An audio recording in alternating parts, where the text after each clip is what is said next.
देखिए क्या है, पूरी घटना मुझे लगता है सभी को पूरी जानकारी नहीं है कि घटनाक्रम कहां से क्या हुआ। एक पोस्ट मेरे बारे में डाली गई, उस पोस्ट पर मेरी मां को वो शब्द कहे गए जो कोई भी व्यक्ति किसी भी हाल में बर्दाश्त नहीं करेगा। मर्यादाएं और राजनीति जब आप पर और आपके परिवार पर हावी होने लगे तो मुझे लगता है छोड़ देनी चाहिए।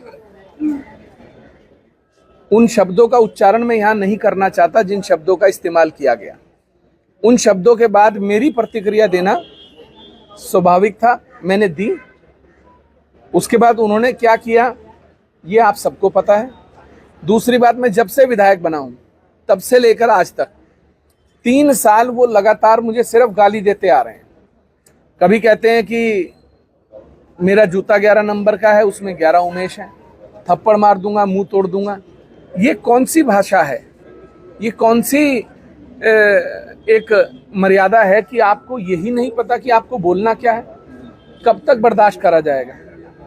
तो जो हुआ वो दुर्भाग्यपूर्ण है और मुझे लगता है उत्तराखंड में ऐसा नहीं होना चाहिए। दुबई जाने के पीछे जो कारण है वो कोई उसी समय नहीं बना। मैं इंटरकॉन्टिनेंटल लेजेंड्स क्रिकेट लीग का सीईओ हूं। ट्रॉफी लॉन्च दुबई में 4 महीने पहले से तय था और मैं उस ट्रॉफी लॉन्च के लिए ही गया था। 8 इंटरकॉन्टिनेंट्स की लीग हो रही है जिसमें दुनिया के जो पिछले 2 साल में बेहतरीन खिलाड़ी जो रिटायर हुए हैं, Shikhar Dhawan, Yuvraj, Suresh Raina, Brett Lee, Herschelle Gibbs, Munaf Patel, इस तरीके के प्लेयर्स को पूरी दुनिया से लेकर एक लीग कराई जा रही है। उस लीग की ट्रॉफी के लिए मैं दुबई गया था। अच्छा, जिस प्रकार से विधायक जी आपके जानकारी नहीं है, मैंने भी सोशल मीडिया और खबरों के माध्यम से ही मुझे पता लगा कि उनको लूज मोशन लगे हुए हैं 2-3 दिन से और उनका इलाज चल रहा है। मैं तो ईश्वर से प्रार्थना करूंगा कि जल्दी स्वस्थ हो और अपने घर लौटें। टिकैत साहब ने कोशिश की थी कि जो भी विवाद है वो खत्म हो, और वहाँ भी ऐसा लगता है कि बात बन नहीं पा रही है। देखिए, टिकैत साहब ने जिस दिन बयान जारी किया कि 2 पक्षों में जो विवाद है इस विवाद को हम खत्म कराएंगे, उस दिन के बाद मैंने कोई स्टेटमेंट जारी नहीं की। अगर एक देश का कोई प्रतिष्ठित व्यक्ति अपने घर से 2 लोगों के विवाद को निपटाने के लिए निकला है तो हमें उसका सम्मान करना चाहिए। वो मेरे घर आए, मेरे से उन्होंने कहा कि भाई मैं चाहता हूं कि इस प्रकरण में दोनों तरफ से शांति हो। तो हमने उनसे कहा कि उनकी जिम्मेदारी कौन लेगा? उन्होंने कहा मैं लूंगा, मैं मिलकर आया हूं। मैंने कहा अगर आप जिम्मेदारी ले रहे हैं और कल को कोई बात होगी तो आपको मेरे साथ खड़े होकर प्रेस कॉन्फ्रेंस करनी पड़ेगी। वो उस बात के लिए भी तैयार थे।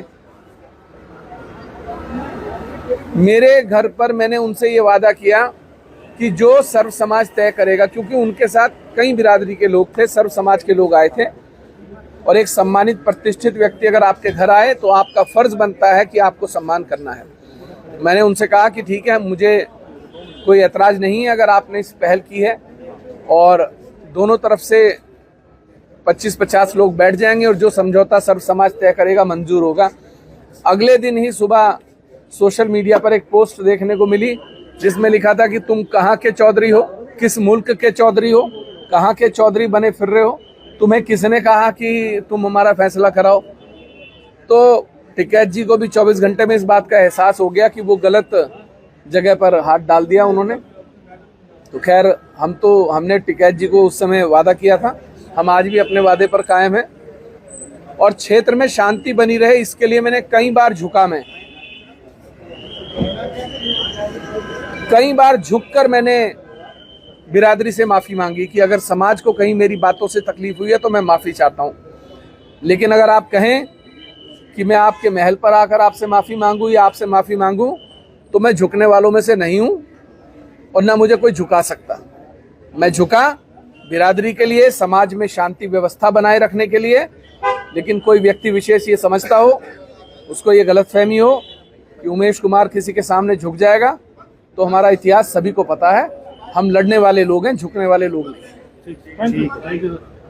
में आप जो है मुद्दा उठाएंगे और सुरक्षा व्यवस्था को लेकर भी आपके सवाल उठ रहे हैं, इन तमाम चीज़ों को लेकर सदन में कोई सवाल उठेंगे? देखिए, मेरा ये कहना है कि सरकार ने जो गिरफ्तारी की बेलेबल ऑफेंसेस में, वो किस आधार पे की, मैं तो बस ये जानना चाहता हूँ। आपने बेलेबल ऑफेंसेस में किस आधार पर एक विधायक को गिरफ्तार किया? मैं सदन में इस बात को पूछूंगा कि मुझे सरकार इस बात का जवाब दे कि एक विधायक को बेलेबल ऑफेंसेस में आप कैसे गिरफ्तार कर सकते हो, वो भी बिना स्पीकर की जानकारी के।